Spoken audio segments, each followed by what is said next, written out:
आज हम तथागत अर्थात सम्यक संबुद्ध के द्वारा उपदेश श्री सद्धर्म श्रवण करने के लिए यहाँ एकत्रित हुए हैं और ये शुभ अवसर है भगवान बुद्ध के वैशाख पूर्णिमा के शुभ अवसर पर या वैशाख महोत्सव को मूल करके ये धम्म देशना आयोजित की गई है। तो ये बहुत ही महत्वपूर्ण है। वैशाख पूर्णिमा को जिस व्यक्ति को मनाने का सौभाग्य मिलता है, वैशाख पूर्णिमा के दिन भगवान बुद्ध को मूल करके, भगवान बुद्ध के प्रति श्रद्धा उत्पन्न करके जो भी हम धर्म का कार्य करते हैं तो उससे भगवान का सम्मान होता है, भगवान की पूजा होती है। और भगवान की पूजा सम्मान यानी इस संसार का जो सर्वोत्तम अग्र पुण्य है वो अग्र पुण्य पाना। भगवान की पूजा यानी अग्र, इस संसार में जितने भी प्राणी हैं, जीव सत्व है, उनमें तथागत अग्र कहलाते हैं और ऐसे अग्र तथागत की पूजा होती है। और इस कारण से हम सभी लोग अग्र पुण्य के भागी बनते हैं। तो ऐसा सौभाग्य जिस व्यक्ति को मिलता है, उस व्यक्ति के जन्म जन्म के दुख दूर हो सकते हैं, यहाँ तक कि निर्वाण तक की जीवन यात्रा, निर्वाण तक की यात्रा बहुत ही सुंदर और सुखी बन सकती है। तो ऐसा मंगल करने वाली ये वैशाख पूर्णिमा है और इस वैशाख पूर्णिमा को मूल करके की गई ये पूजा है। तो इस कारण से बहुत ही प्रसन्न होना चाहिए और प्रसन्नता से इस बुद्ध वाणी को अभी श्रवण करना है। श्रवण करने से पहले, मैं धम्म देशना देने से पहले मैं कुछ और बातें थोड़ी बताना चाहूँगा। भगवान बुद्ध ऐसा कहते हैं, दुर्लभो बुद्धानंग उत्पादो। भगवान बुद्ध का उत्पाद यानी कि भगवान का जन्म, इस संसार में भगवान का आना कैसा है? बहुत ही दुर्लभ है, बहुत दुर्लभ है। इतना दुर्लभ है कि आप सोच नहीं सकते कितना दुर्लभ है। सैकड़ों, कभी कभी लाखों, करोड़ों वर्ष बीत जाते हैं, कभी कभी उससे करोड़ों कल्प बीत जाते हैं, सैकड़ों कल्प बीत जाते हैं, लेकिन एक सम्यक संबुद्ध का जन्म होना इतना आसान नहीं होता। जैसे देखा जाए अपने दीपंकर सम्यक संबुद्ध के काल में, उनके बाद में एक असंख्य कल्प काल तक बुद्ध शून्य काल था। बुद्ध ये शब्द कान पर भी आना संभव नहीं था, मतलब इतना लंबा समय बीता। उसके बाद में भी एक असंख्य काल बीता, उसके बाद में एक असंख्य काल में बहुत सारे बुद्ध आए। फिर चौथे 4 असंख्य का अंतिम काल है, उसमें कुछ बुद्ध आए। जैसे आज से देखा जाए तो 91 कल्प पूर्व भगवान विपस्सी सम्यक संबुद्ध आए थे। उनके बाद में 60 कल्प पूर्व भगवान सिखी सम्यक संबुद्ध आए थे। उनके बाद और उसी कल्प में वैश्यभू सम्यक संबुद्ध भी आए थे। फिर 30 कल्प काल तक कोई बुद्ध और बुद्ध की वाणी सुनना तो बहुत दूर है, ये शब्द भी सुनने में किसी को नहीं मिलता था। तो 30 कल्प काल बीता। उसके बाद में जो हम जीवन गत कर रहे हैं, अभी जीवन गत कर रहे हैं, इस कल्प में पहले बुद्ध आए थे। इस कल्प के आरंभ में उनका नाम था ककुसंद सम्यक संबुद्ध। उनके बाद में लेकिन ऐसी कोई क्विकली बात नहीं होती है। एक बुद्धांतर का काल में बहुत लंबा, करोड़ों, अनेक करोड़ वर्ष बीत जाते हैं। उनके बाद में भगवान कोनागमन अरहत सम्यक संबुद्ध आए थे। उनके बाद में भगवान काश्यप सम्यक संबुद्ध आए थे। और उनके बाद में हम जिनको बहुत ही श्रद्धा गौरव से शरण गए हैं, वे भगवान गौतम बुद्ध संसार में प्रादुर्भूत हुए थे। तो इतने लंबे समय में भगवान का प्रादुर्भाव नहीं हुआ था। तो ये जो इतना प्रदीर्घ काल बीता, ये भगवान के जन्म की दुर्लभता बताता है। आपका और हमारा सौभाग्य और भी एक है कि इसी भद्रकल्प में भविष्य में एक सम्यक संबुद्ध आने वाले हैं। उनका नाम है भगवान आर्य मैत्रेय सम्यक संबुद्ध। हालांकि भगवान एक कल्प में एक आना भी बहुत मुश्किल होते हैं, लेकिन इस महाभद्र कल्प में जीवन गत करने वाले सभी जीव सत्वों का सौभाग्य है, पुण्य है कि इनके पुण्य के अनुभव से 5 सम्यक संबुद्ध आने का योग था। लेकिन आश्चर्य बात यह है कि 4 सम्यक संबुद्ध संसार में आए भी, लोगों का कल्याण भी किया और परिनिर्वाण को भी प्राप्त किए, लेकिन आज भी हम यहाँ हैं। हम उस समय में नहीं थे ऐसा नहीं है। कहीं ना कहीं संसार में अपने कर्म के अनुसार होंगे ही। अपने गौतम बुद्ध के काल में भी हम कहीं ना कहीं थे ही, लेकिन वो सौभाग्य नहीं मिला जिस सौभाग्य से हम भगवान को पहचान सके। और भगवान ने बताए हुए धर्म के अनुसार आचरण करते हुए धर्म के महान प्रतिफल के रूप में श्रोतापन्न सकदागामी अनागामी अरहत्व फल पा सके, ऐसा सौभाग्य नहीं मिला। लेकिन ऐसा होने के बाद भी कुछ तो पुण्य है, कोई तो पुण्य है, जिस पुण्य के कारण आज हम भगवान के परिनिर्वाण के बाद से ही भगवान को शरण गए हुए हैं। भगवान के उपासक और उपासिकाओं के रूप में आज हम जीवन गत करते हैं। यह आप लोगों का सौभाग्य है। लेकिन भगवान के ये जो सौभाग्य मिला है, ये ऐसे ही नहीं मिला। कभी कभी हो सकता है सैकड़ों कल्प बीत गए हों, कभी कभी हो सकता है असंख्य कल्प बीते हों, और उतने कल्प के बाद ये मौका मिला है। इतने कल्प के बाद ये मौका मिला है। कौन सा? कि भगवान का शासन रहते समय मनुष्य का जन्म मिला हो, और उस मनुष्य जन्म में उस भगवान का दर्शन हो, भगवान को शरण जाने का मौका मिला हो, उस भगवान बुद्ध के श्रीमुख से निकली हुई बुद्ध वाणी श्रवण करने का मौका मिला हो, और उस भगवान ने बताए हुए उपदेशों के अर्थ को समझने का मौका हो, मतलब इतनी क्षमता हो, और उस समझे हुए अर्थ के अनुसार धर्म के अर्थ के अनुसार धर्म का जीवन जीने का सौभाग्य मिला हो। ये सौभाग्य जिस व्यक्ति को मिलता है, भगवान कहते हैं उस व्यक्ति को क्षण संपत्ति का लाभ हुआ है, और ये संपत्ति सैकड़ों कल्पों में कभी कभार मिली हुई है।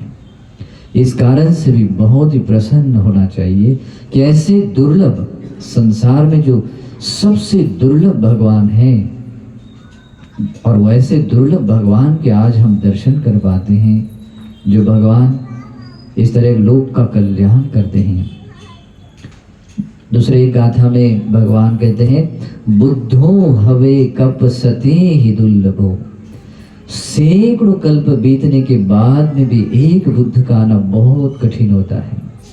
तो ऐसे दुर्लभ भगवान अगर हमें मिल रहे हैं, दुर्लभ बुद्ध रत्न अगर आप लोगों को, हम लोगों को मिल रहे हैं, तो ये साधारण लाभ नहीं है। ये साधारण लाभ नहीं है, बहुत दुर्लभ लाभ है और बहुत महान लाभ है। और ये लाभ पाने वाले लोग भी, सभी लोगों को ये लाभ मिलता नहीं है।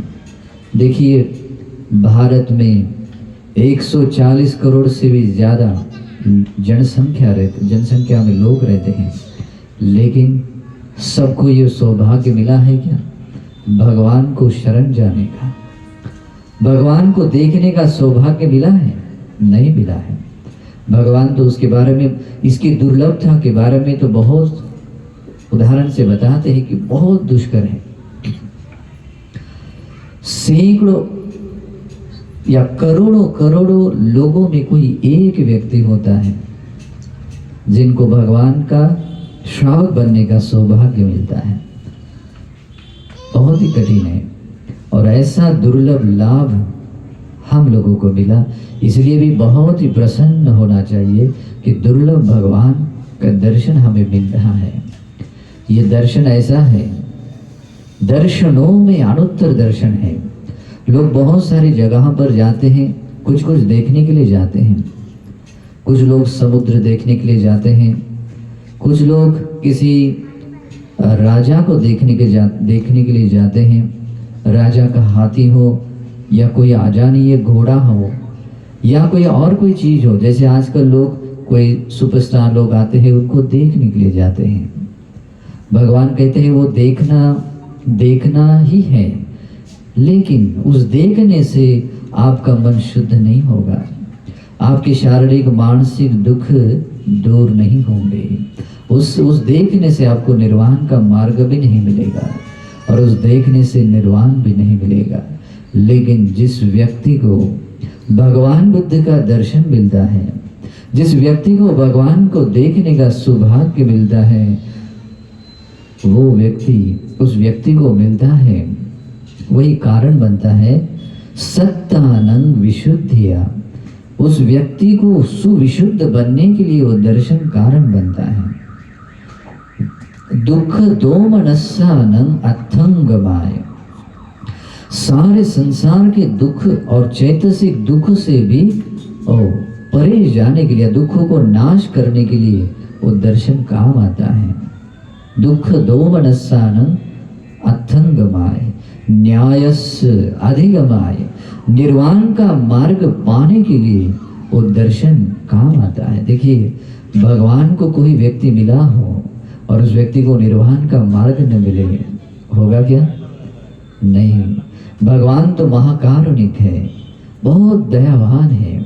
इस अनंत ब्रह्मांड के हर एक प्राणी के प्रति समान दया रखते हैं, समान करुणा रखते हैं।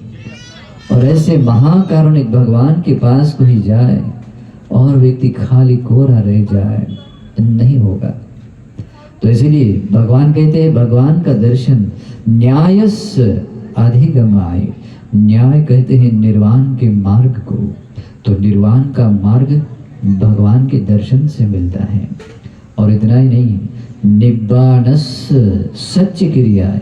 परम निर्वाण का साक्षात्कार करने के लिए वही भगवान का दर्शन काम आता है।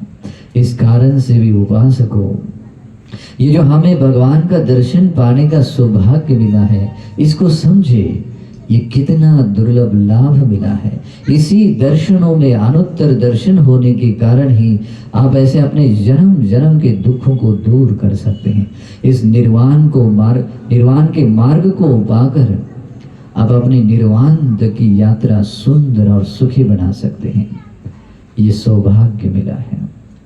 दूसरा सौभाग्य है, भगवान कहते हैं दुर्लभो सद्धिन्नो। क्या कहते हैं? 3 रत्नों के प्रति श्रद्धावान बनना बहुत दुर्लभ है। इतना दुर्लभ है कि सोच नहीं सकते। भगवान के प्रति श्रद्धावान होने के लिए किसी को ये मौका मिलना, हो सकता है सैकड़ों, कभी कभी असंख्य कल्प बीत जाते हैं, तब कभी ये मौका मिलता है। उपासकों, भगवान के परिनिर्वाण के बाद से ही आज भी आप लोगों को 3 रत्नों के प्रति श्रद्धावान बनने का सौभाग्य मिला है। ये सौभाग्य ऐसा ही नहीं है, बहुत ही दुर्लभ है। दुर्लभ हो सद्धिन्नो, बहुत दुर्लभ है। भगवान ने इसकी दुर्लभता के बारे में कहते हैं, भगवान अपने नाखून पर थोड़ी सी मिट्टी लेते हैं और भिक्षुओं को पूछते हैं, भिक्षुओं, मेरे नाखून पर ली हुई मिट्टी अधिक है कि पृथ्वी पर मौजूद मिट्टी अधिक है?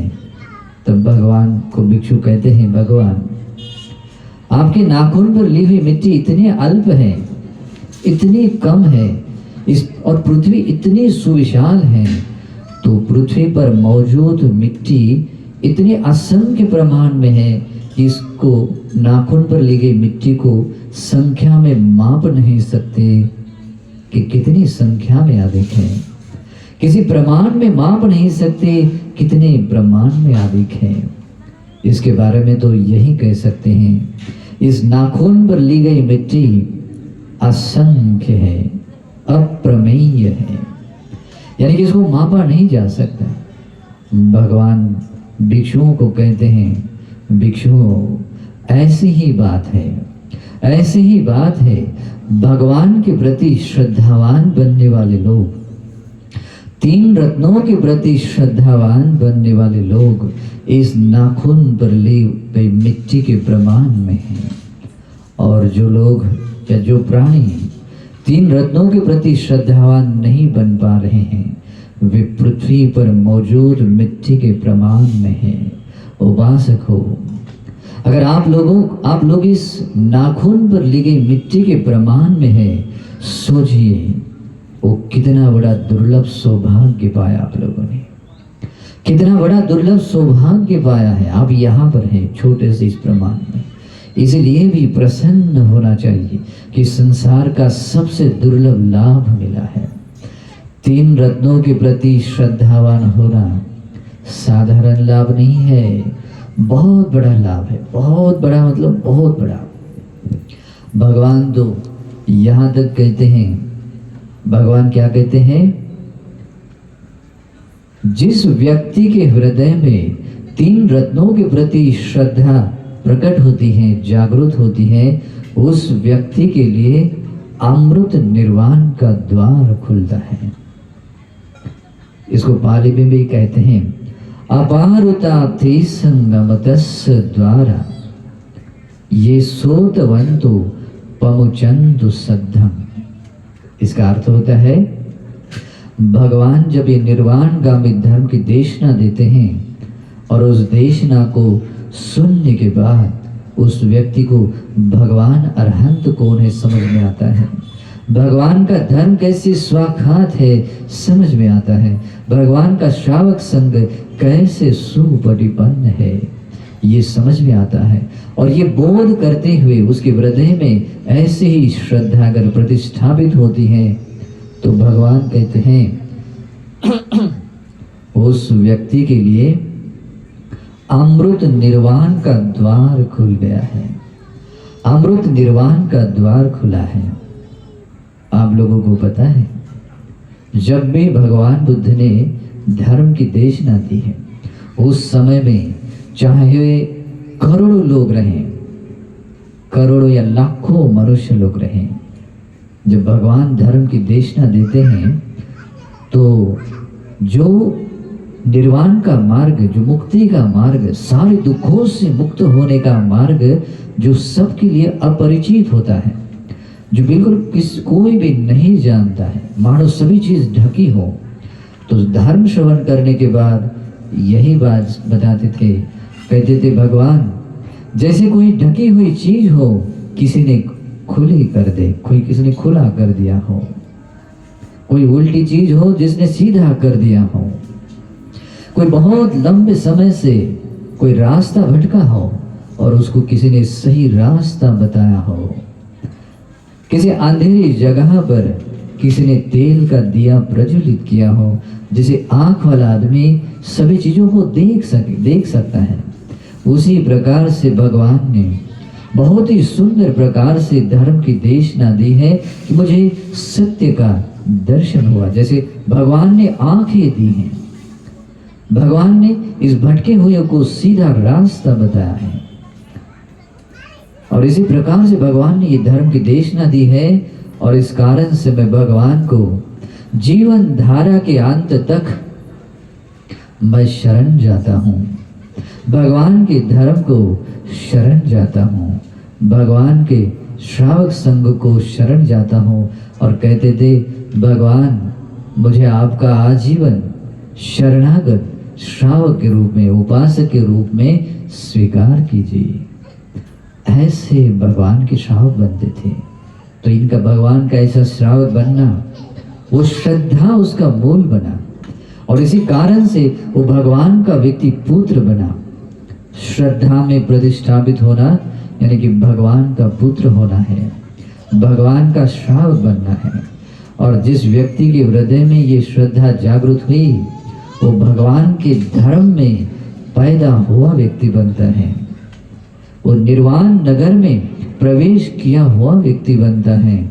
और इसी कारण से भगवान कहते हैं ऐसा सौभाग्य सबको नहीं मिलता, बहुत कम लोगों को मिलता है। इसलिए भगवान कहते हैं दुर्लभो सद्धिन्नो, बहुत ही दुर्लभ है 3 रत्नों के प्रति श्रद्धावान बनना। उपासकों, ये दुर्लभ लाभ होने के बाद भी आप लोगों को, हम लोगों को भगवान के प्रति श्रद्धावान बनने का सौभाग्य मिला है, तो इसलिए भी प्रसन्न होना चाहिए। भगवान आगे भी बात कहते हैं, भगवान कहते हैं दुर्लभो मनुष्य बड़ी लाभ हो, दुर्लभो मनुष्य बड़ी लाभ हो। ये मनुष्य का जन्म मिलना बहुत दुर्लभ है। आप लोगों को लगता होगा कि माता पिता के कारण हम जन्मे हुए हैं, नहीं, आप लोगों को यहाँ तक आने के लिए बहुत लंबी यात्रा करनी पड़ी, बहुत पुण्य करने पड़े और तब जाकर अपने कर्म के अनुसार अब यहाँ उत्पन्न हुए मनुष्य लोक में। ये मनुष्य जन्म भले ही मतलब बहुत बार आप लोगों को मिला हो, लेकिन बुद्ध शासन के रहते ये दुर्लभ मनुष्य जीवन मिलना उससे भी कठिन। मैंने कहा था पहले, सैकड़ों कल्पों के बाद कभी मिला हुआ ये मौका हो सकता है, तो इसको समझिए कि आपको क्या मिला है। और भगवान यही कहते हैं दुर्लभ हो मनुष्य बड़ी लाभ हो। मनुष्य का जन्म पाना बहुत दुर्लभ है, लेकिन ऐसा होते हुए भी आप लोगों को, हम लोगों को ये मनुष्य का जन्म मिला है। इसका महत्व समझ लीजिए। अगर महत्व नहीं समझा तो ऐसे ही दिन के पीछे दिन बीतेंगे, रात के पीछे रातें बीतते हुए, सालों के पीछे साल बीतते हुए आप बूढ़े बूढ़े बनते जाएंगे और पीछे कुछ भी नहीं रहेगा। ये दुर्लभ मनुष्य जीवन भी ऐसे ही खो जाएगा। इसलिए भी इस मनुष्य जीवन को समझिए, आपको क्या मिला है। संसार का दुर्लभ लाभ मिला है, इस जीवन को समझिए, और वो भी बुद्ध शासन के रहते हैं। और बाद में भगवान बुद्ध कहते हैं दुर्लभो सद्धम्म श्रवणम, सद्धर्म श्रवण करने के लिए मिलना बहुत दुर्लभ है, बहुत दुर्लभ है। इतना दुर्लभ है कि सोच नहीं सकते, उसकी कोई संख्या नहीं, प्रमाण नहीं।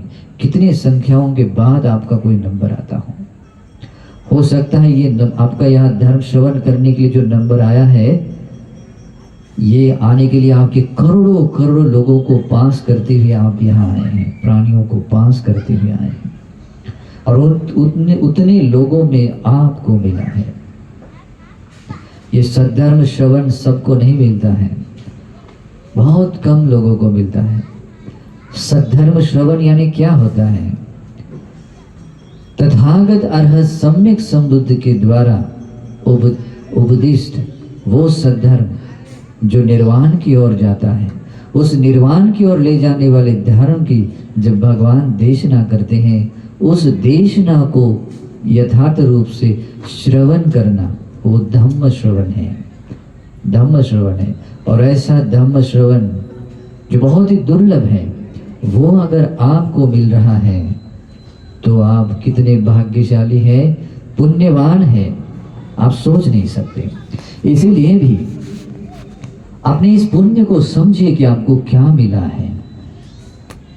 बहुत ही दुर्लभ लाभ पाने वाले लोगों में आप हैं, और एक लाभ नहीं है। मैंने अभी जितने भी दुर्लभ बातें बताई हैं, उन सभी दुर्लभ बातों को पाने वाले व्यक्ति हैं। भगवान ने इन्हीं दुर्लभ बातों में और एक दुर्लभ बात कही है, दुर्लभो पब्बज्जा। पब्बज्जा यानी बुद्ध शासन में प्रवर्जित होना, बुद्ध शासन में प्रवर्जित होना, भिक्षु बनना, बहुत दुर्लभ है, या भिक्षुणी बनना बहुत दुर्लभ है। इतना दुर्लभ है कि भगवान की इस अखंड धर्म में सबसे कठिन और दुर्लभ कुछ बात है, वो है प्रव्रजा।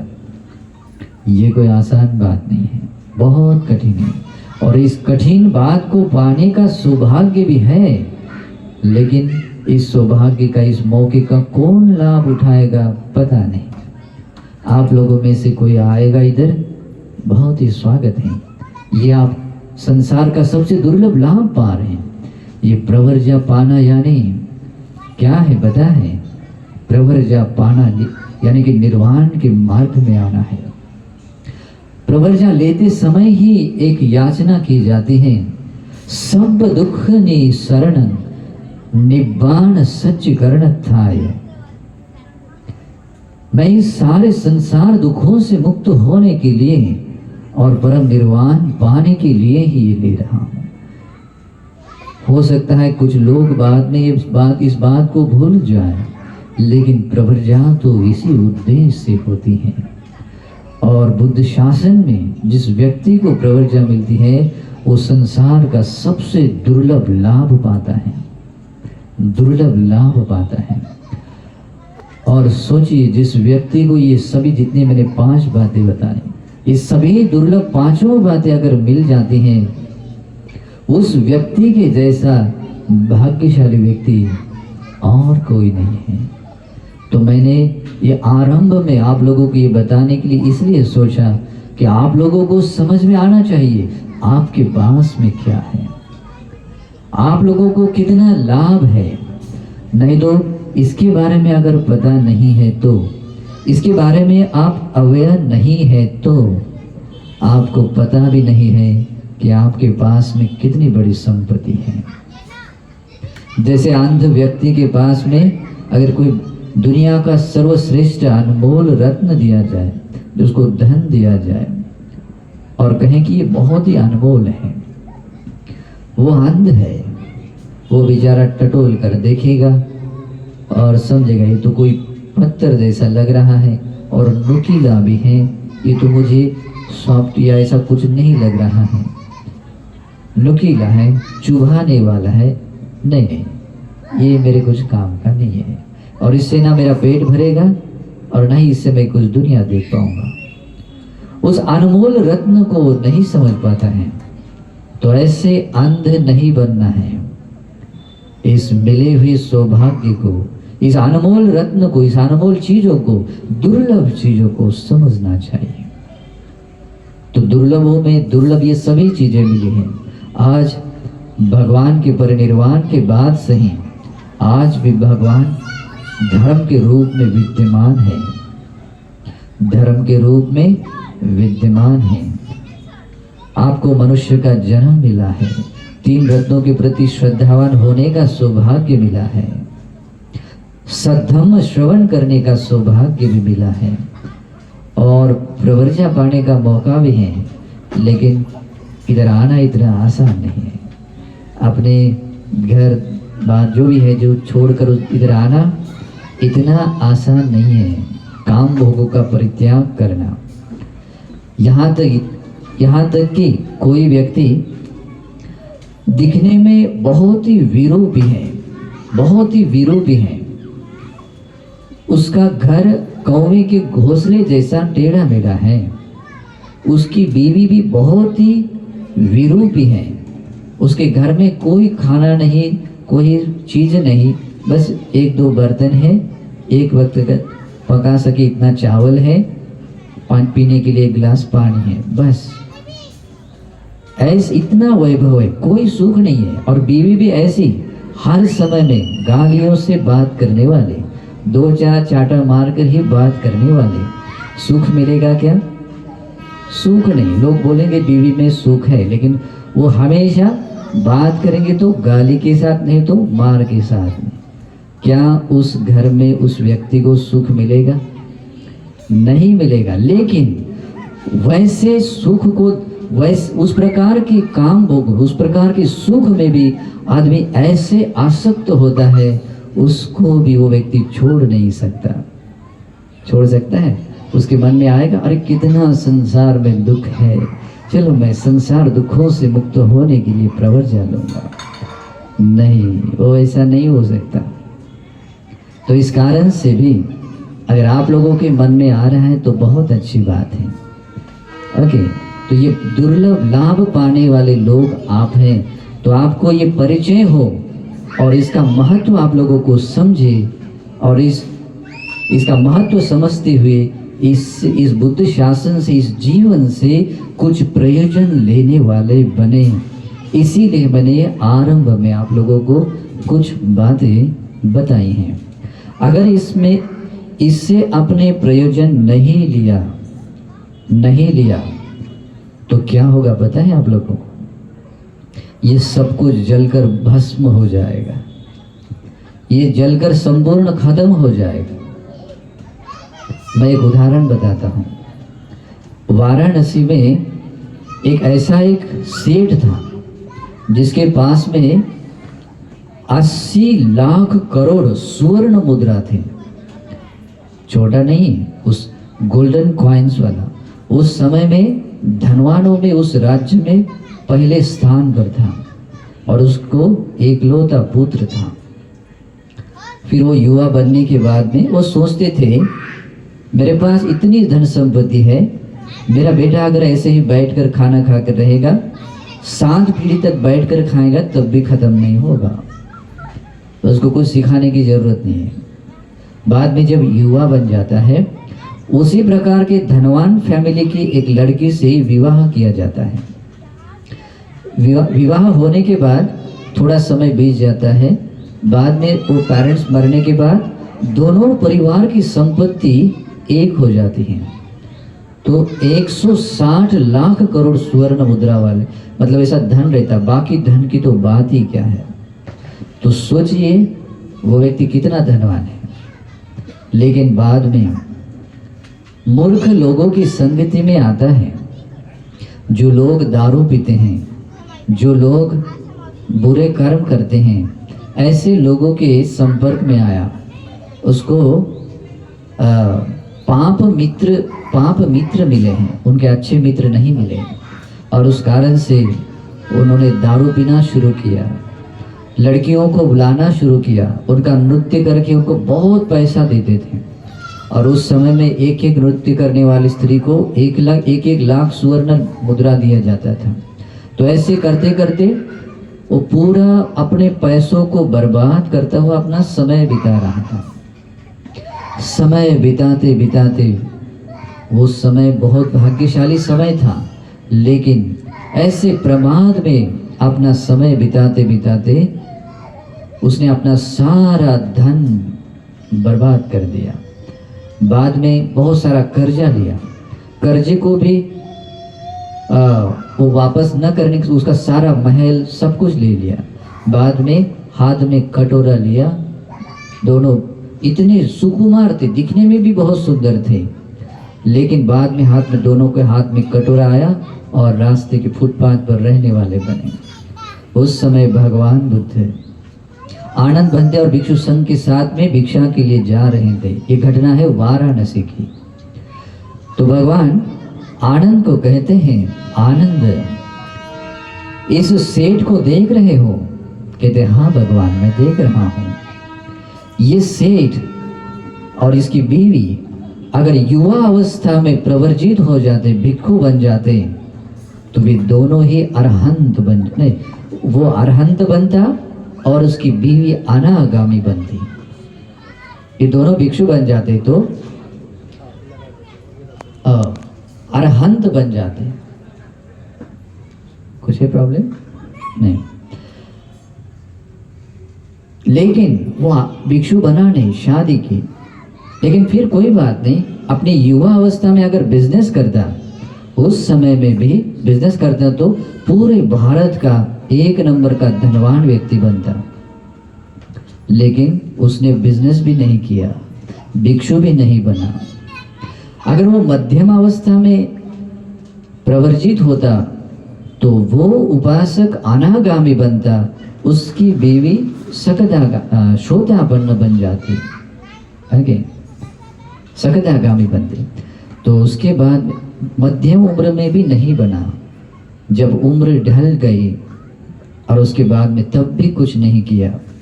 अभी वे लोग अपना देह छोड़ने के बाद दुर्गति नरक लोक में जाने के लिए तैयार है, कोई पुण्य नहीं है।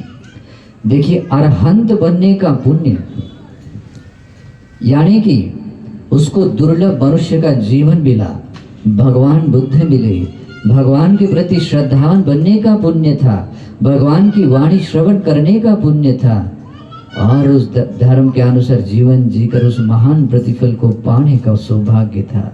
लेकिन वो सारा पुण्य क्या हो गया?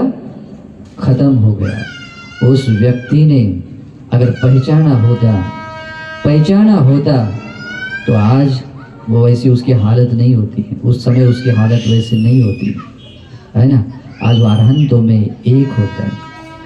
तो ऐसा है, अगर आपने इस दुर्लभ मिले हुए लाभ को नहीं समझा, आप लोगों ने इस दुर्लभ मिले हुए लाभ को नहीं समझा, उस बच्चे को देखो क्या हुआ, उसको शांत कर दो, नहीं तो दूर भगा दो उसको।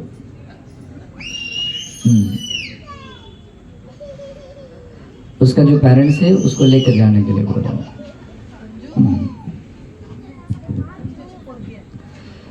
तो ऐसा ही होता है, वो सौभाग्य भी मिट्टी में मिल जाता है, भस्म हो जाता है। इसको मूल करके मैं आपको एक और उपमा बताता हूँ, जिससे उपमा से कुछ बातें समझ में आती हैं। जैसे कोई एक घर हो और उस घर को आग लग जाए, घर बहुत बड़ा है और उस घर को आग लग जाए, अभी एक तरफ से आग लग गई है और आप देख रहे हैं कि मेरे घर को आग लग गई है, कि आप घर के बाहर खड़े होकर हाथ को बांधे वो देखते रह जाएंगे? नहीं, तुरंत समझ में आएगा, अरे ये आग है, और ये आग ऐसे ही बढ़ती जाएगी, मेरा घर जलकर भस्म हो जाएगा।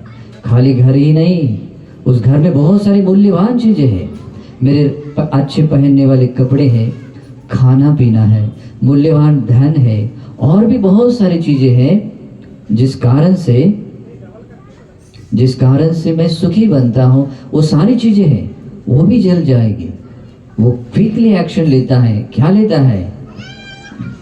देखते हैं अपने घर में जाता है, जो भी मूल्यवान चीज है उस घर के बाहर डालता है, फेंकता है, और जितना हो सकता है उतनी चीजें घर के बाहर डाल देता है। और एक समय आता है, घर ऐसे जलते जलते जाता है, एक समय आता है कि उस घर में वो व्यक्ति प्रवेश नहीं कर सकता, इतना जल गया, अभी बहुत पूरे तरह से आग लग गई। फिर घर में जा सकता है क्या? नहीं।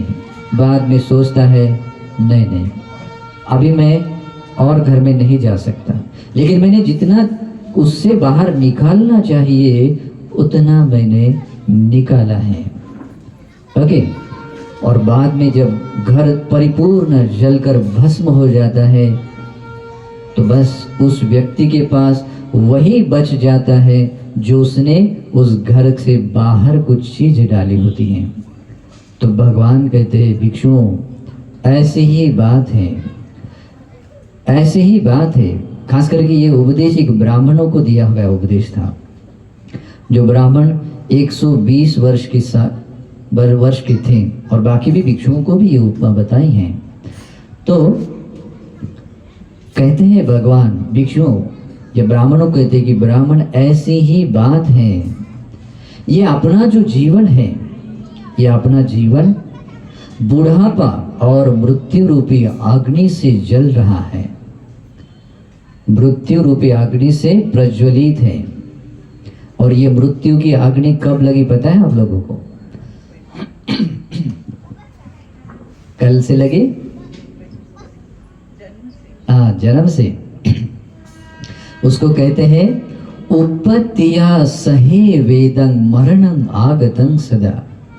आप माता के गर्भ में आते हैं, वो आपकी जो उत्पत्ति स्टार्ट हो जाती है, उसके साथ ही वो मृत्यु भी साथ आया है। वो मृत्यु रूपी आग भी जली हुई है, प्रज्वलित है। वो मृत्यु रुका नहीं है, जरा जीर्ण होना रुका नहीं है, मृत्यु की ओर जाना रुका हुआ नहीं है।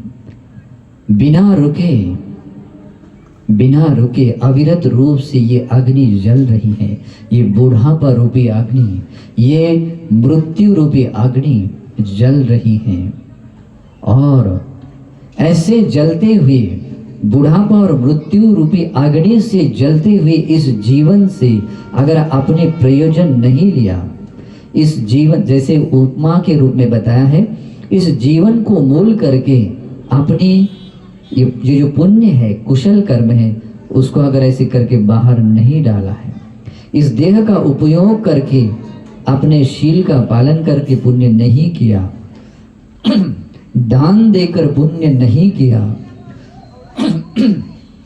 भगवान की सेवा का पुण्य नहीं किया, या और भी तरह का कोई पुण्य करके ऐसे बाहर नहीं डाला, तो ये जीवन, ये शरीर क्या होगा? एक दिन जलकर भस्म होगा। लेकिन आज तक हम लोगों ने इसके बारे में कभी सोचा नहीं है। अगर हमारा घर जलता है तो हम क्विकली एक्शन लेते हैं, लेकिन ये घर जल रहा है, लेकिन इसकी और अभी तक हमने कभी झांक कर देखा तक नहीं है। हम किसी मरे हुए व्यक्ति को देखते हैं और सोचते हैं, अरे ये व्यक्ति कभी भी मर सकता है, कभी भी मर सकता है, किसी भी काल में, समय में मृत्यु आ सकता है। लेकिन अपनी और कभी नहीं देखा कि मेरे इस जीवन को भी तो मृत्यु की आग लगी हुई है, ये जीवन भी तो कभी भी खत्म हो सकता है। कभी सोचते नहीं, और सोचते नहीं है, इसी कारण से प्रमादी होकर जीवन जीते हैं।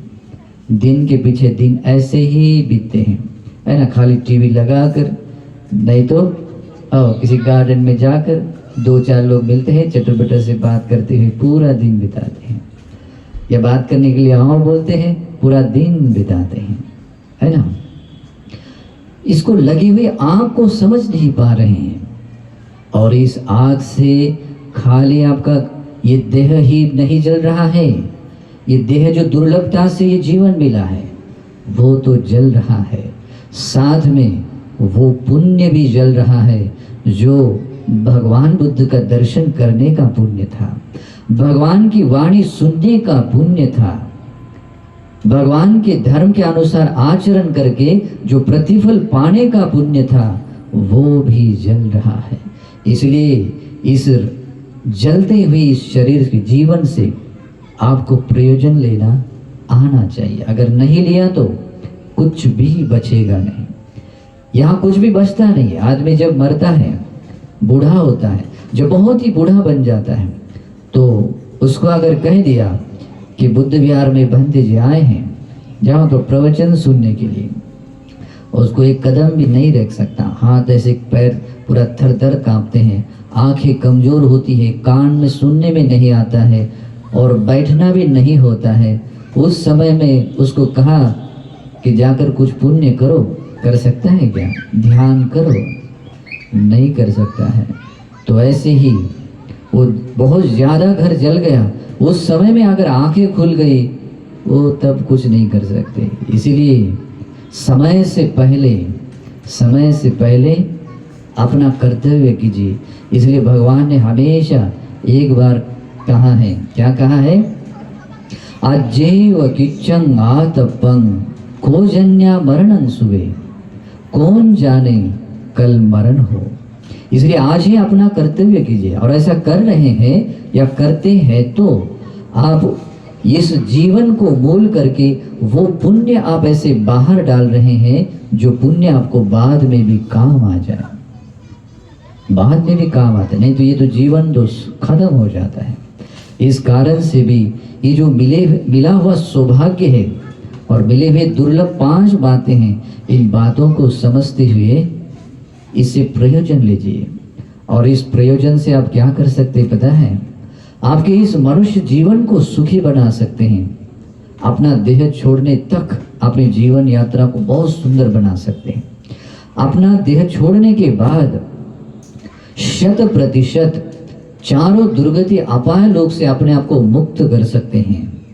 और इतना ही नहीं, अपने आप को निर्वाण पाने तक की यात्रा को सुंदर और सुखी बना सकते हैं।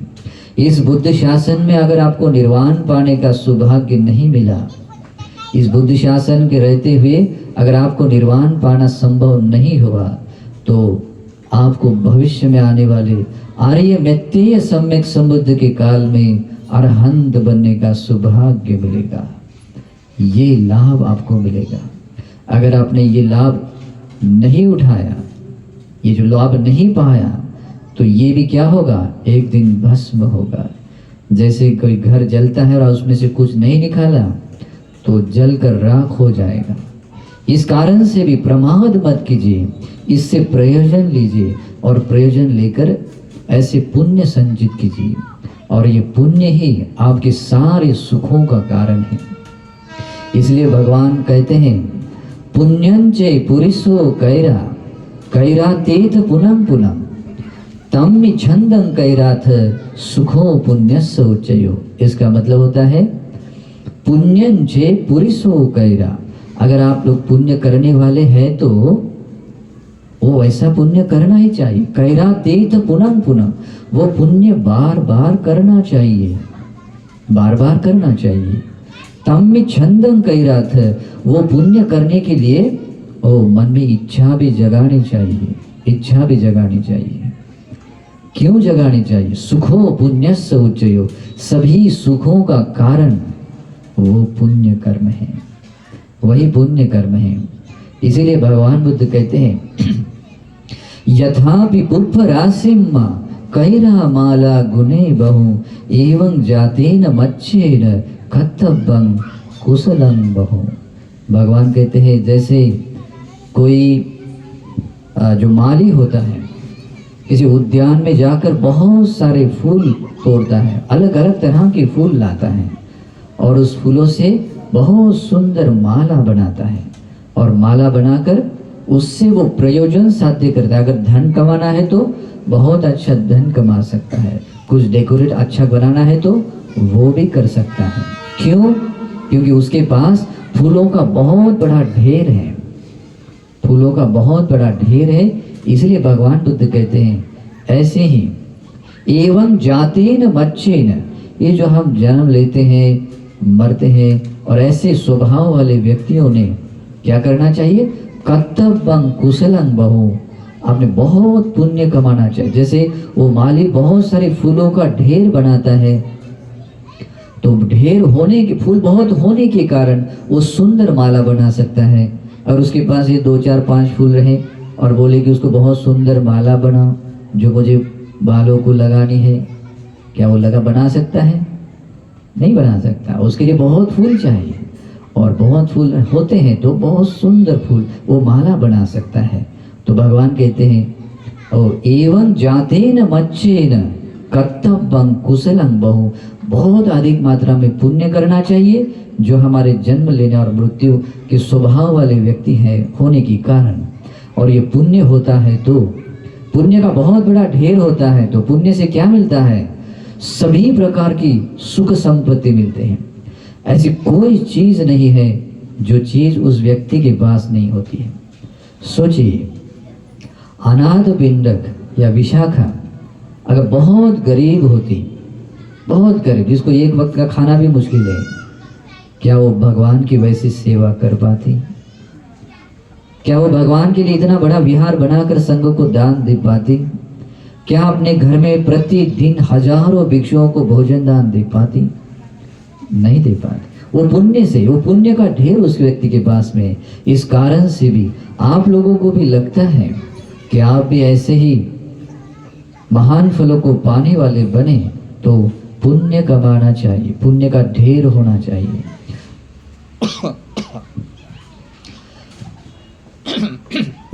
कोई बात, पुण्य एक ऐसा है जो आपके सभी कामनाओं को पूरा कर सकता है। इसलिए भगवान ने पुण्य को लेकर एक बात कही है, सब काम ददो निधि, यानी कि आपकी सभी कामनाओं को परिपूर्ण कराने वाली निधि है, खजाना है। और ऐसा खजाना निधि कमाने वाले बने।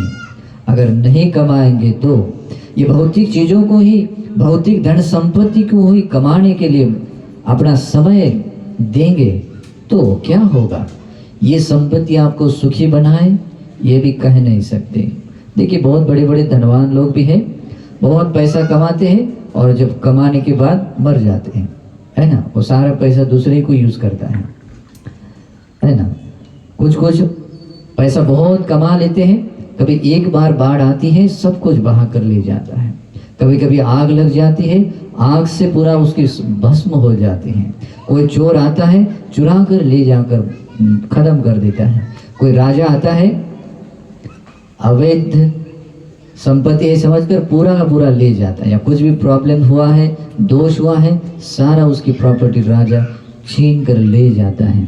बहुत सारे कारण हैं, लेकिन ये जो पुण्य संपदा है, पुण्य का धन है, जो आपकी सभी कामनाओं को पूरा करने वाला धन है, इस धन को ना तो चोर चुरा सकता है, ना उसको आग जला सकती है, ना उसको बाढ़ बहा कर ले जा सकते हैं, ना राजा उसको छीन कर ले जा सकता है ना। तो ऐसी संपत्ति कमाने वाले बने। भौतिक संपत्ति तो कमाना ही चाहिए, लेकिन साथ में पुण्य संपत्ति भी कमाना चाहिए। और ये कब कर सकते हैं? जब आप लोगों को ऐसे 5 ऐसे दुर्लभ बातें आप लोगों को मिलती हैं, ठीक है। तो इस तरीके से आप पुण्य करने वाले बने, आपको मिले हुए इस दुर्लभ लाभ को समझे और अपने आप को समझाए। क्या समझाना है? अपने आप को समझाना है कि मैं अगर धर्म का आचरण करूं तो फल मुझे ही मिलेगा।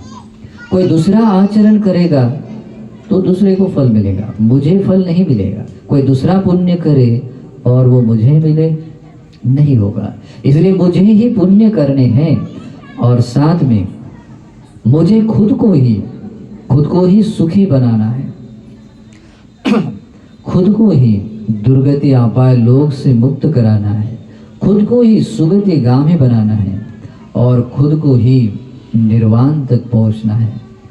और ये सारी कामनाएं पूरी करने के लिए आज मुझे ये सारा सौभाग्य मिला, ये दुर्लभ 5 बातें मिली। जैसे मैंने कहा है, ये 5 बातें जिस व्यक्ति के पास में है, ये सारी कामनाएं आप हासिल कर सकते हैं, प्राप्त कर सकते हैं।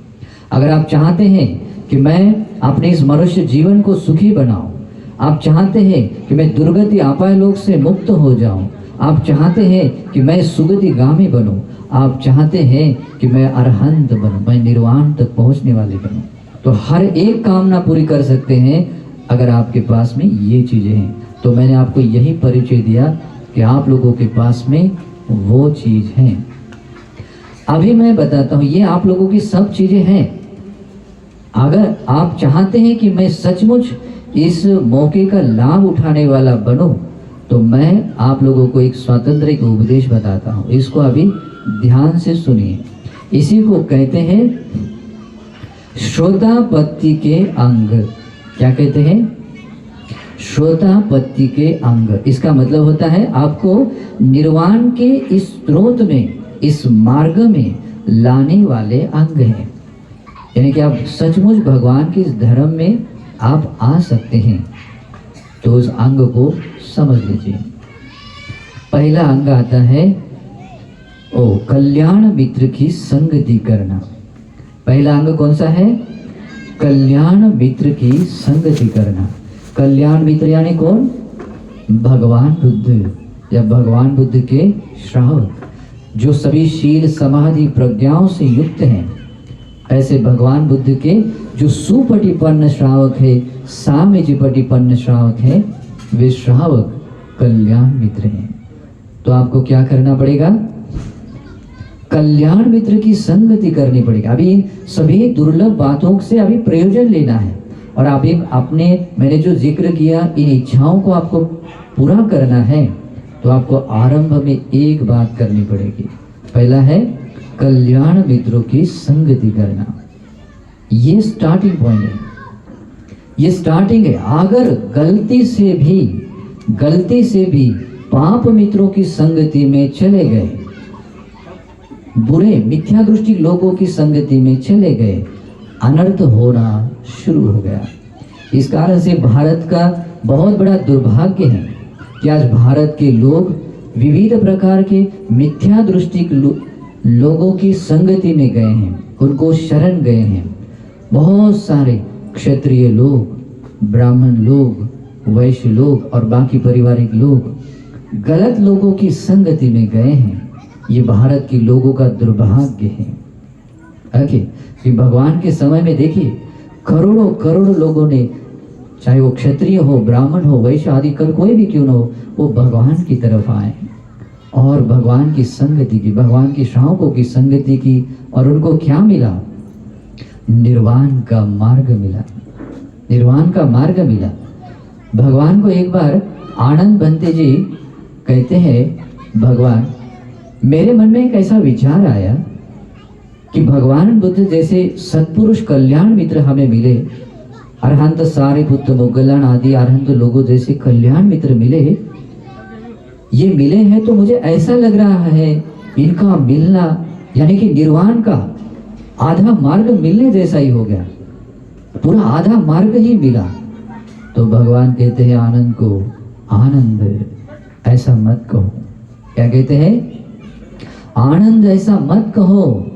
जिस व्यक्ति को कल्याण मित्र मिलता है, जिस व्यक्ति को कल्याण मित्र की संगति मिलती है, उस व्यक्ति को निर्वाण का परिपूर्ण मार्ग मिलता है। भगवान का आपको अगर दर्शन हो जाए, भगवान के श्रावकों का दर्शन हो जाए और आपको निर्वाण का मार्ग न मिले, ऐसा हो नहीं सकता, हो नहीं सकता। जैसे आकाश में सूरज निकलने से पहले एक ललाई छा जाती, उसको कहते हैं अरुण उदय। वो अरुण उदय का होना सूरज निकलने का संकेत होता है। हम कह सकते हैं कि निश्चित ही अभी सूरज निकलेगा ही। भगवान कहते हैं वैसे ही जिस व्यक्ति को कल्याण मित्र की संगति मिली, समझ लेना उस व्यक्ति को निर्वाण का मार्ग मिला है। ये निर्वाण का मार्ग मिलने का ही संकेत है। इसीलिए आप अभी दक्ष बनिए। ये जो दुर्लभ बातें मिली है, इनसे प्रयोजन लेना है, क्योंकि बुद्धि शासन है, मनुष्य का जीवन है, सब है। ये पहला उसके लाभ लेना है। क्या करना है? कल्याण मित्र की संगति करना है। आपको सचमुच निर्वाण का परिपूर्ण मार्ग मिलेगा। ओके, तो ये पहला चरण है। भगवान बुद्ध कहते हैं दूसरा अंग होना चाहिए जो आपको इस निर्वाण के स्रोत में लाने के लिए, इस धर्म के मार्ग में आने के लिए कारण बनता है। वो है सद्धम्म श्रवण करना। कौन सा है? दूसरा अंग है, श्रोतापत्ति अंग का दूसरा अंग, उसको बोलते हैं सद्धम्म श्रवण करना।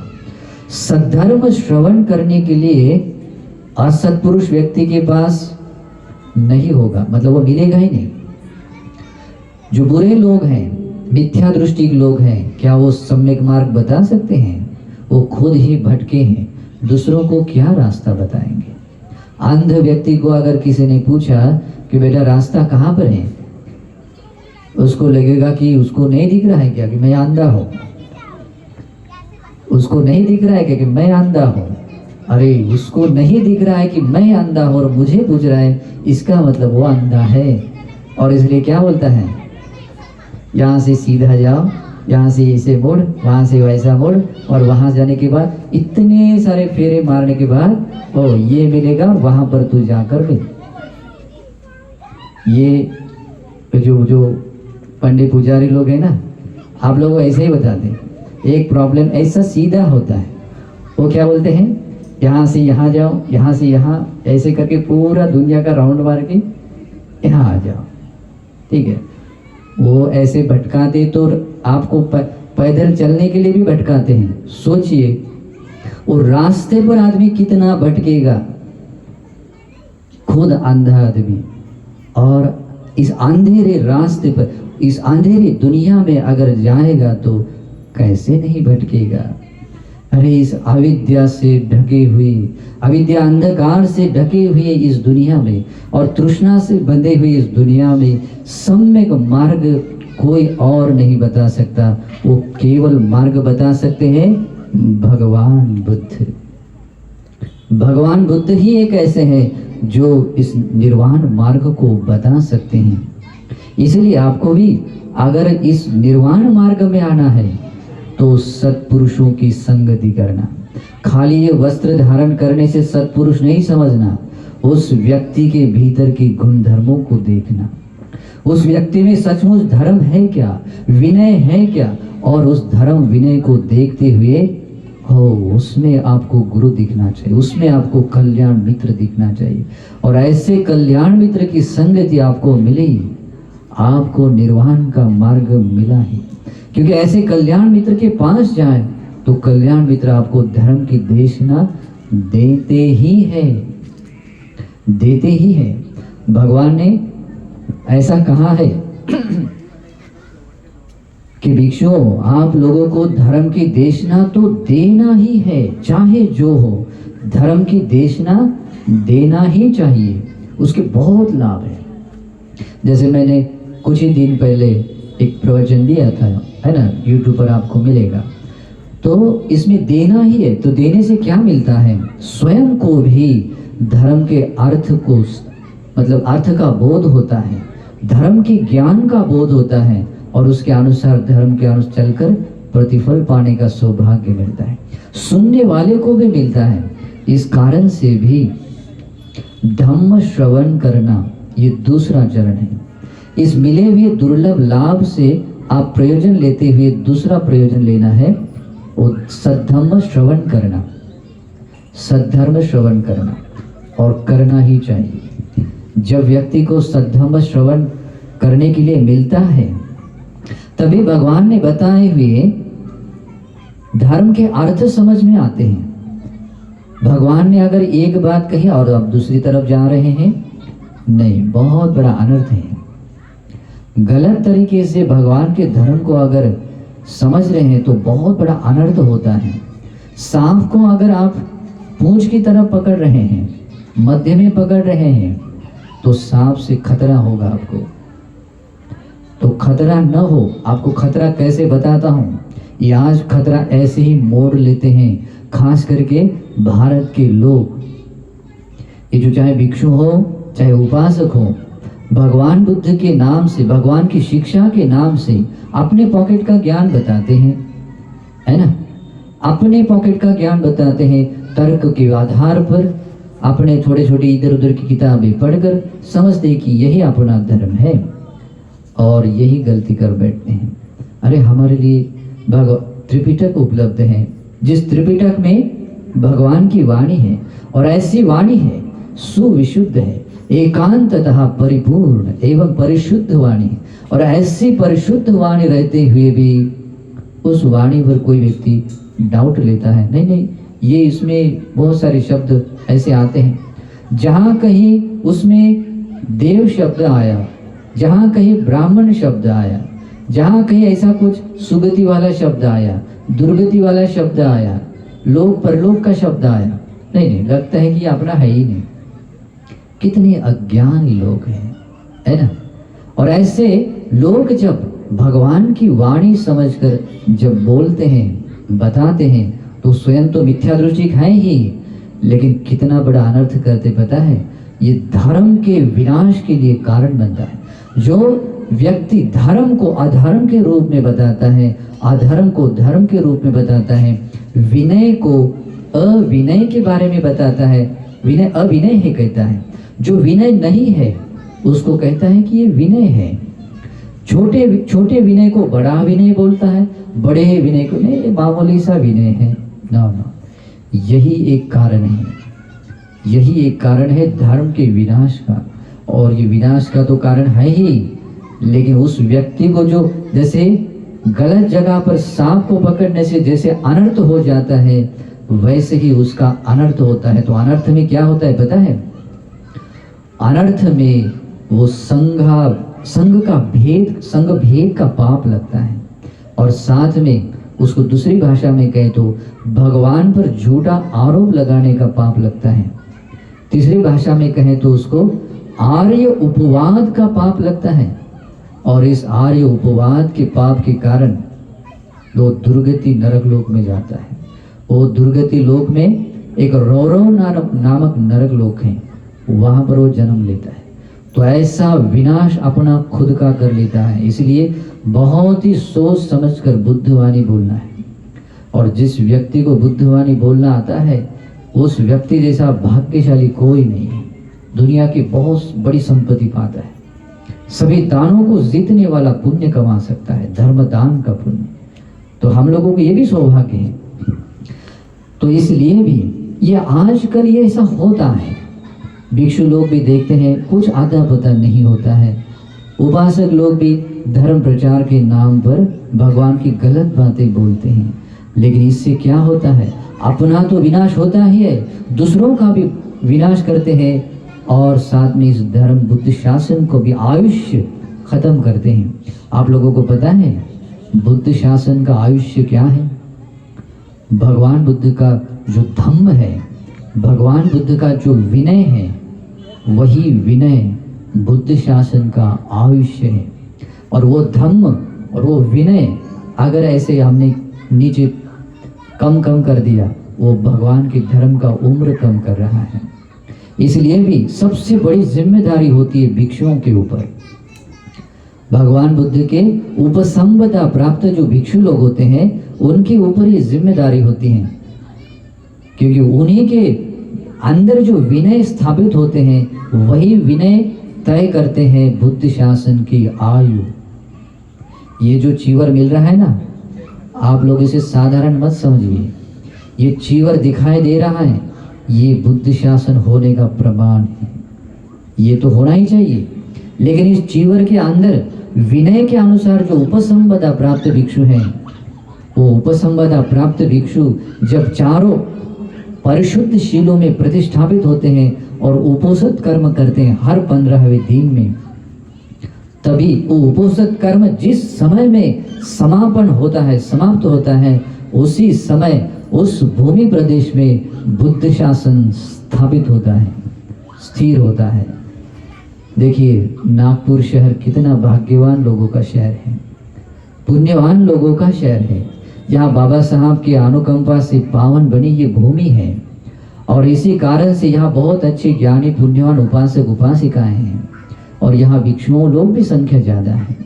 लेकिन ये बात ज़्यादा नहीं चलती है या दिखाई नहीं देती। जैसे संग होना चाहिए, जैसे विनय कर्म होने चाहिए, वो विनय वैसे नहीं दिखाई देती। वो उपोषित कर्म होना चाहिए। इसी के अभाव में लोग धर्म प्रचार के लिए खाली पैसा वेस्ट करते हैं, बड़ा बड़ा प्रोग्राम लेते हैं। और प्रोग्राम में भी क्या होता है, खाली स्वागत करते, एक दूसरों की प्रशंसा होती है, हमारा धर्म कितना श्रेष्ठ है, यही बात बोला जाता है।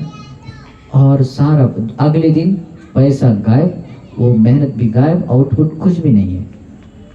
लेकिन यही बात अगर आप लोगों ने ये बात समझ ली और उपसंपदा प्राप्त भिक्षु लोग अपने विनय में स्थित होकर धर्म विनय का पालन करें, ऐसी सुविधा अगर आपने बनाई, तो आप लोग सही मायने में इस धर्म को स्थापित करने वाले लोग बनते हैं और इस बुद्ध शासन की उम्र को बढ़ाने वाले बनते हैं। अगर ऐसा आप करने वाले बन रहे हैं, इस धर्म चक्र को अनुप्रवर्तित करने वाले धर्म सेनापति वाले जैसे लोग बनते हैं। आप खुद एक सेना बन जाते हैं, भगवान की सेना, भगवान का काम करने वाले बनते हैं, है ना। तो ऐसा काम होना चाहिए, तब जाकर कुछ होता है। और ये खाली भिक्षुओं में भी नहीं होना चाहिए, चाहे भिक्षुनी हो। अभी भिक्षुनी जो शासन है वो उतना मजबूत नहीं है, वो उसको साइड में रखते हैं। उपासक और उपासिका आप लोगों का भी कर्तव्य है कि आप लोगों को भी इस धर्म और विनय में कैसे होना चाहिए, और उसको धारण करने वाले होने चाहिए, धम्मधर होना चाहिए, धर्म को धारण करने वाले। आपके जो विनय है, विनय को धारण करने वाले विनयधर होना चाहिए। धम्मधर, विनयधर, पंडित, ज्ञानी बनना है। भगवान ने जो उपदेश दिए हैं, उपदेशों को पढ़ने वाले बनना चाहिए, उसको याद रखने वाले बनना चाहिए। आप लोगों को पता नहीं है ये बुद्ध शासन का अस्तित्व कैसे बनता है। अब किसी को पता भी नहीं है, किसी को कोई जिक्र भी नहीं करता है। मैं बताता हूँ आप लोगों को, बुद्ध शासन का अस्तित्व रहता है 3 बात, वैसे तो 5 बात है लेकिन 3 बात बहुत इंपॉर्टेंट है। उसमें आता है परियति, परियति जो भगवान की जो सैद्धांतिक उपदेश है वे उपदेश जो आज त्रिपिटक में है। दूसरा है पटिपत्ति, जो भिक्षु और उपासक जो भी श्रावक लोग जीवन में धारण करते हैं। और होता है पटिवेद, उस धारण के धर्म के अनुसार पाए हुए प्रतिफल, ओके, धर्म का अवबोध करना। ये जब संसार में होता है शासन प्रतिष्ठापित होता है। रहस्यमय बात बताता हूँ, वो तो बहुत लंबा चौड़ा उपदेश है, लेकिन एक बात बताता हूँ, अगर आप लोगों को इस पूरे त्रिपिटक में से एक सूत्र भी आपको कंठस्थ है या एक गाथा भी आपको कंठस्थ है और आप उसका सही अर्थ समझते हैं, यथार्थ रूप से आप एक गाथा या सूत्र को याद किए हुए हैं, तो आप और ये सारी पृथ्वी पर के सारे लोग भूल जाए, आप अकेले रह जाए, तो भगवान क्या कहते पता है? आपके इस अकेले के होने के कारण बुद्ध शासन होता है। आपके अकेले के होने के कारण बुद्ध शासन बना रहता है। सोचिए, आपके जैसे अगर 1000 लोग रहे, लाख लोग रहे, अरे बुद्ध शासन कैसे नहीं रहेगा? तो आप सोचिए, आप किसी भी घर के कोने में पृथ्वी की जगह पर रहें, लेकिन आप भगवान की वाणी को धारण करने वाले लोग बनते हैं। बुद्ध वाणी के एक गाथा, एक सूत्र को भी कंठस्थ करके उसके अर्थ को जानने वाले बनते हैं, तो आप भी भगवान बुद्ध के शासन को बनाए रखने के लिए कारण बनने वाले लोग हैं। आप भी, आपके कारण भगवान का धर्म बने रहेगा। तो ऐसा बनना है, ठीक है? तो ऐसा जब बनते हैं तब जाकर ये भगवान का धर्म स्थापित होता है और इस धर्म की उम्र बढ़ती है। और ऐसा करने के लिए जिसको सौभाग्य मिलता है वो व्यक्ति महाभाग्यशाली व्यक्ति है। वो व्यक्ति भगवान का काम करने वाला व्यक्ति है। और ऐसा व्यक्ति निर्वाण से दूर नहीं है, वो निर्वाण के नजदीक है। तो उपासकों, ये दुर्लभ मिले हुए लाभ को देखते हुए ये भी लाभ लीजिए। अभी 2 चरण हो गए। आपको इस दुर्लभ मिले हुए 5 बातें मैंने जो बताई हैं, इसके अनुसार आपको इस धर्म के स्रोत में आना है। पहला काम है कल्याण मित्रों की संगति करना। दूसरा है उन्हीं कल्याण मित्रों से सद्धर्म श्रवण करना। सद्धर्म श्रवण करने से धर्म के अर्थ समझ में आते हैं। लेकिन मैं बहुत ही संवेग से कहना चाहूँगा, देखिए भगवान के समय में ऐसे लोग थे, भगवान ने अगर ऐसी बुद्धवाणी बाहर निकाली, पूरी गाथा भी नहीं बोली, आधी गाथा बोली, सुनते ही अरहंत बने हुए लोग थे। ऐसे लोगों को कहते हैं उद्घटितन्यु। और कुछ लोग थे जो भगवान को एक गाथा बताते हैं और उसका अर्थ बताते हैं, तो अर्थ स्पष्ट होते ही अरहंत बन जाते थे। ऐसे व्यक्ति को कहते हैं विपंचितन्यु। क्या कहते हैं? विपंचितन्यु। वो काल बीत गया, भगवान का काल था। भगवान के परिनिर्वाण के बाद भी कुछ 1000 वर्ष तक चला होगा, कम से कम 500 वर्ष तक तो चला है। भगवान ने भी कहा है ना, ऐसे मेरा शासन इस प्रकार का जो है वो 500 वर्ष तक रहेगा। तो सचमुच ऐसे लोग थे। लेकिन आज भगवान के परिनिर्वाण को कितना समय हुआ है? 2500 साल बीते, उससे भी ज्यादा साल बीते, है ना? अभी वो समय नहीं है। अगर मैं आपको वही उपदेश बताऊं तो क्या होता है पता है?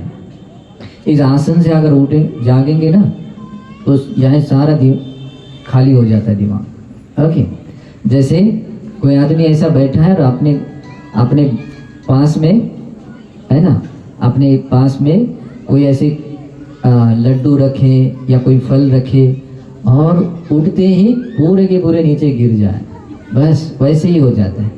ये भगवान का मैं धर्म बताऊं और यहाँ से आप उठेंगे, उठते ही सारा बंदी ने क्या बताया, सारा गायब, और यहाँ से घर जाए तो कहना ही क्या, कुछ पूछा बहनते जी ने क्या बताया, कुछ तो भी बताया लेकिन बहुत अच्छा था।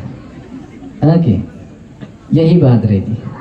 और बात कुछ लोग ऐसा नहीं होता है, कुछ लोग यहाँ से तो उठ अच्छे से संभाल कर उठते हैं और एक एक गिराते गिराते जाते हैं। घर का दरवाजे की चौखट एक लांगते ही पूरा गायब हो जाता, सब खत्म, है ना, चलते तक रहता है ना। कुछ लोग ऐसे करते हैं, यहाँ से संभाल कर जाते हैं, जाते समय भी संभाल कर जाते हैं, घर में घर तक भी संभाल कर ले जाते हैं, और घर में जाते हैं पूरा नीचे गिरा देते हैं, है ना, जैसे उस पास का पूरा वो लड्डू बर्तन सब गिराने जैसा। और क्योंकि घर में बहुत सारे एक्टिविटीज रहती है, ये बच्चा रह गया है, ये काम रह गया है, चाय बनानी है, बर्तन धोने हैं, कपड़ा धोना है, क्या क्या नहीं रहता है। और ये दिमाग प्रवचन फिर इधर रहता है, अरे उससे प्रयोजन नहीं होगा आपको। अगर अभी मैं ये बहुत ही अभ्यास से बोल रहा हूँ, ये बात अगर समझ ली आप बहुत कुछ पा सकते हैं, ठीक है। तो आप लोगों को क्या करना है, इन बातों को बहुत संभाल कर लेना है, संभाल कर आपको ले जाना भी है, और संभाल कर उसका जीवन में उपयोग करना है। और ऐसा उपयोग करना है तो आपको कुछ बातें करनी पड़ेगी। वो है सद्धर्म श्रवण किया, एक बार करने से काम नहीं चलेगा, आपको बार बार प्रवचन सुनना पड़ेगा, बार बार प्रवचन सुनना पड़ेगा, बार बार सुनने के बाद उस अर्थ को समझना पड़ेगा। ये तो मुझे आता है, मैं इससे पहले भी सुना है, अभी स्किप कर देता है ना। कभी कभी यूट्यूब पर देखते हैं, भंती जी के मैंने सुना है, चलो आगे। तो ऐसा नहीं होता, बार बार सुनना चाहिए, बार बार सुनना चाहिए, और उसके अर्थ को समझ लेना है। अर्थ को समझने के बाद फिर भी थोड़ा डिफिकल्टीज है, फिर क्या करना है, उसी कल्याण मित्र को प्रश्न पूछना है। प्रश्न पूछने में बहुत ताकत होती है, प्रश्न पूछना, और ये करना ही है। प्रश्न पूछना आना चाहिए, प्रश्न पूछना है।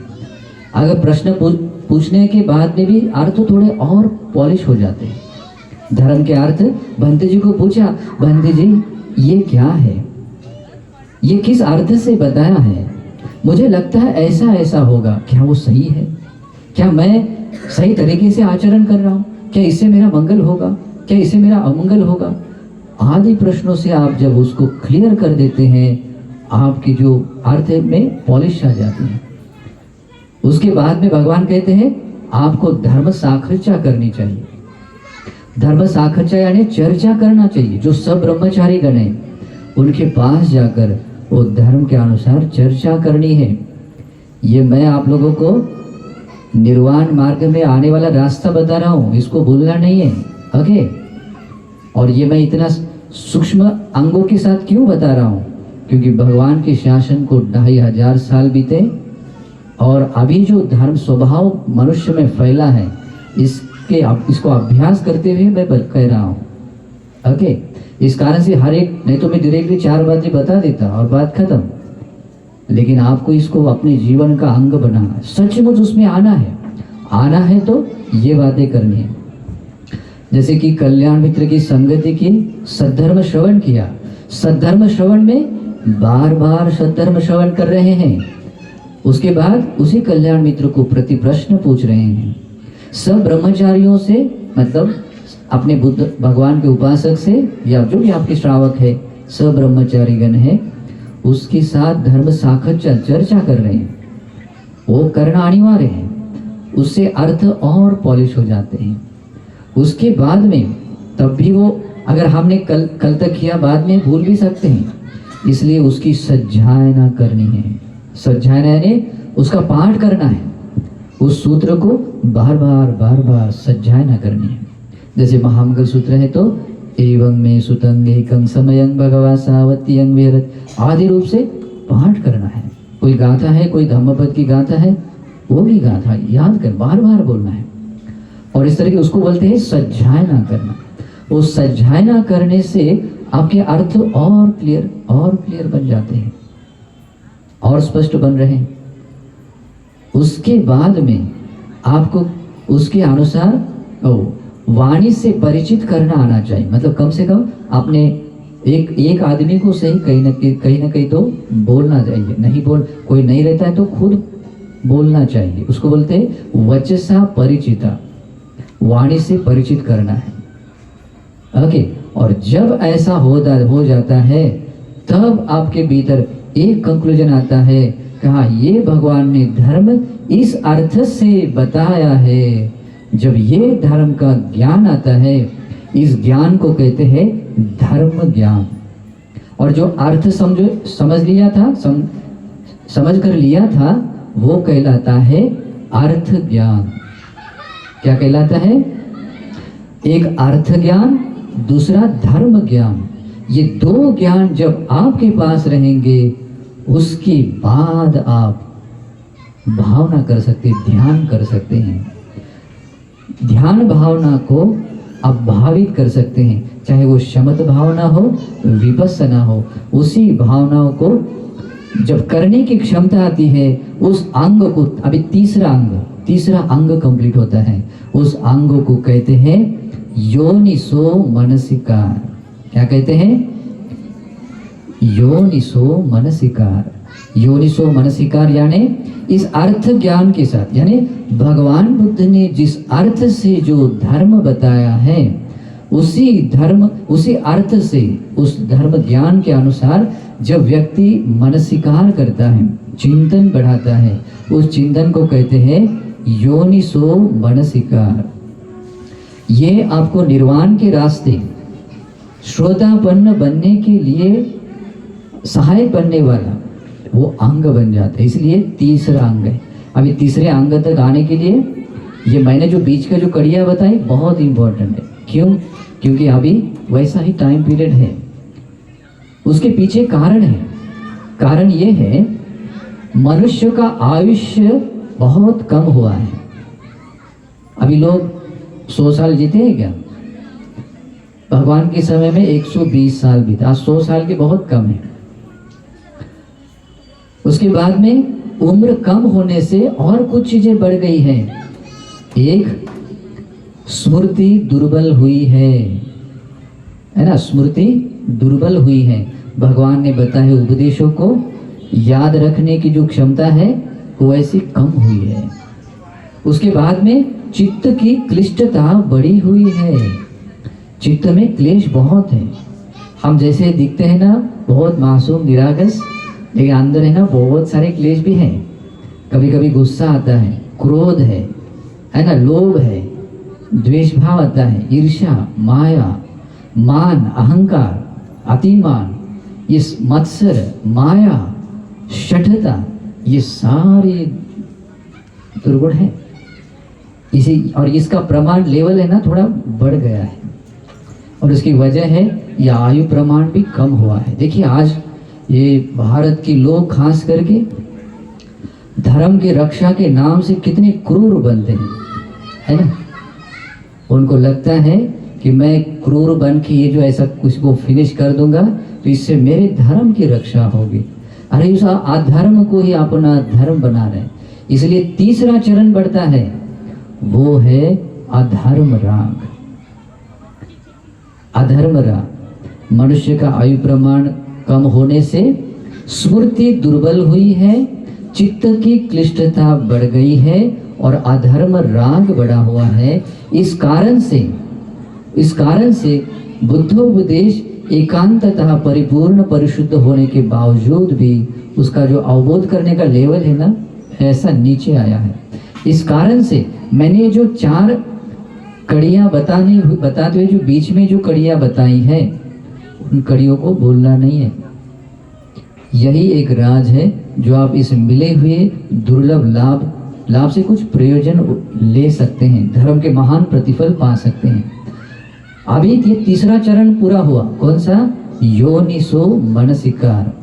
और योनिसो मनसिकार पूरा होने के बाद चौथा चरण पूरा होता है, आपको निर्वाण के मार्ग में लाने वाला चौथा अंग, उसको बोलते हैं धम्मानो धम्म पटिपदा।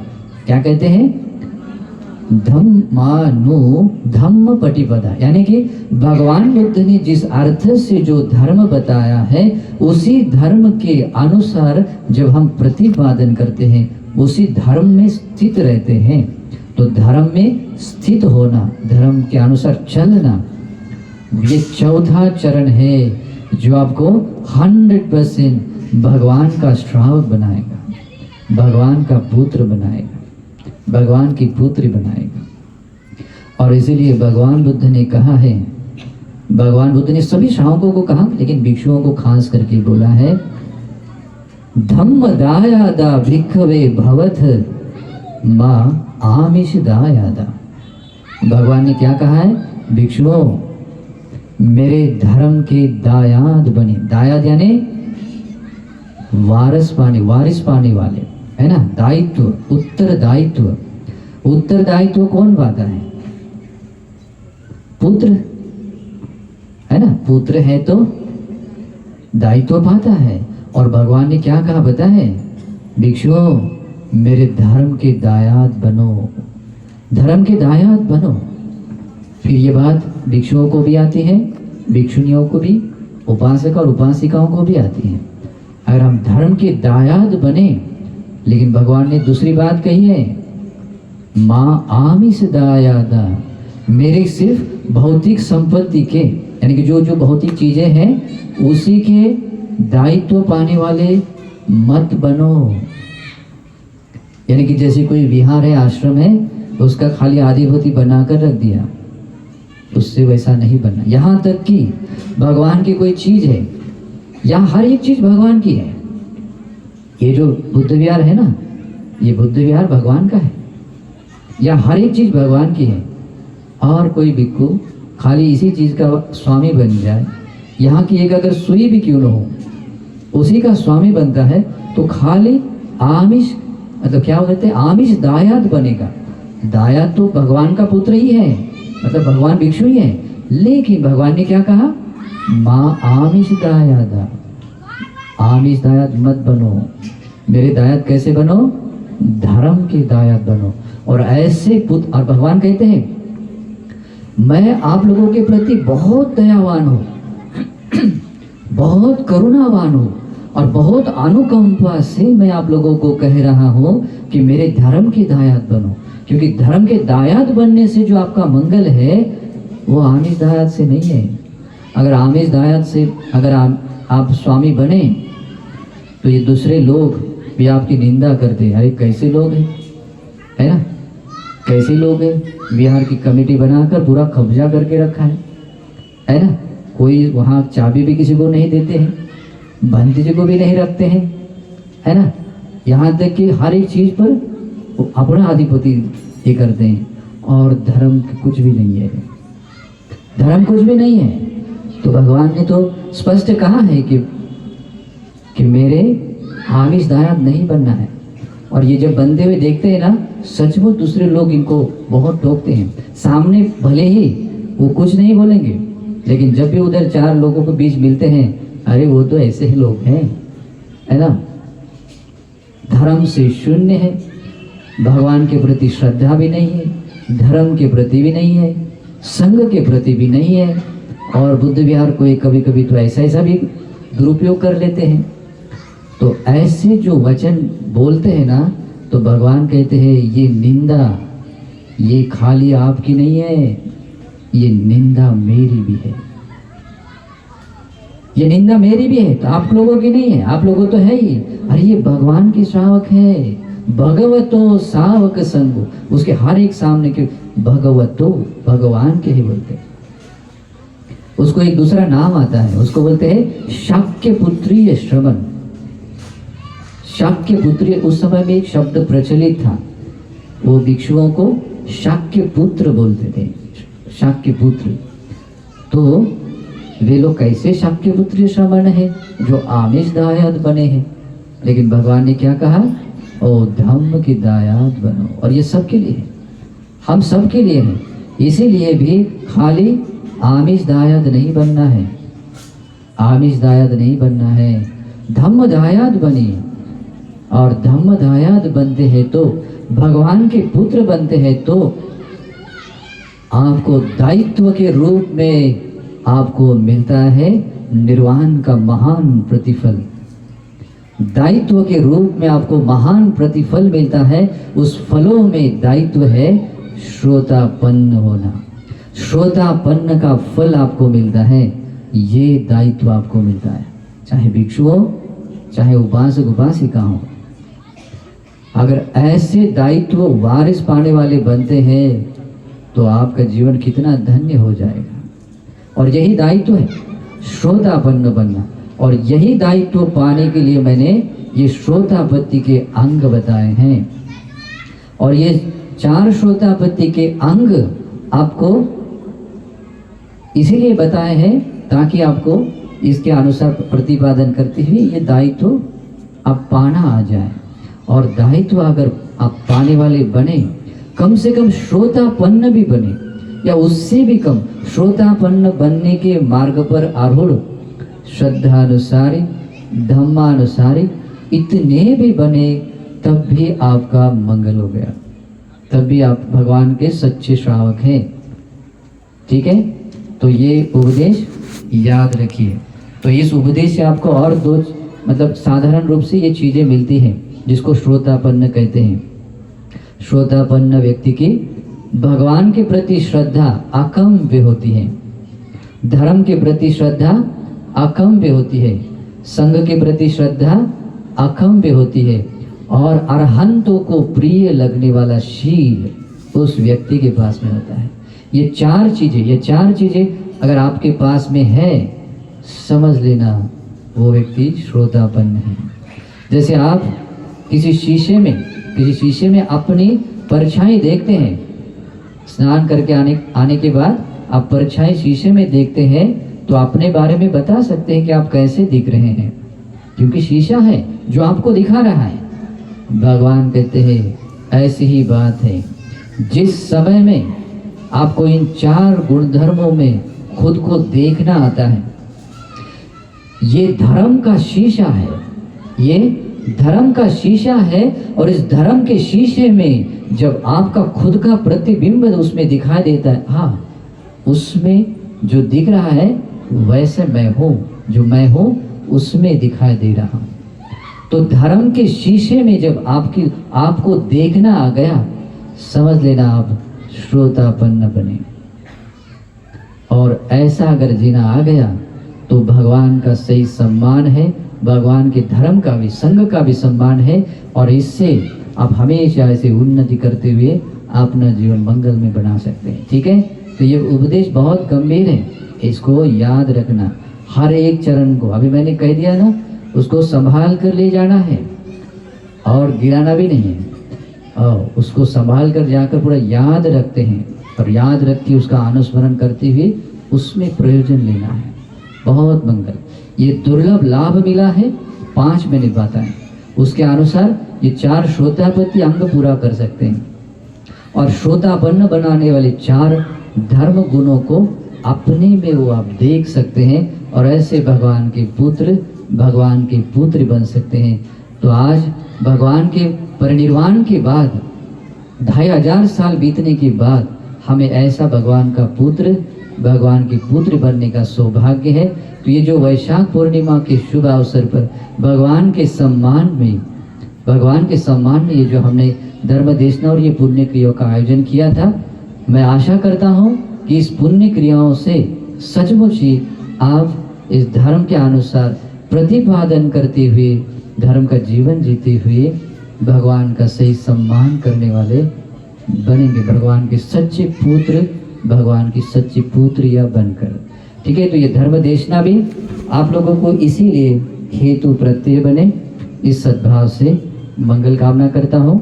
और मैं ये पुण्य अनुमोदन भी करता हूँ।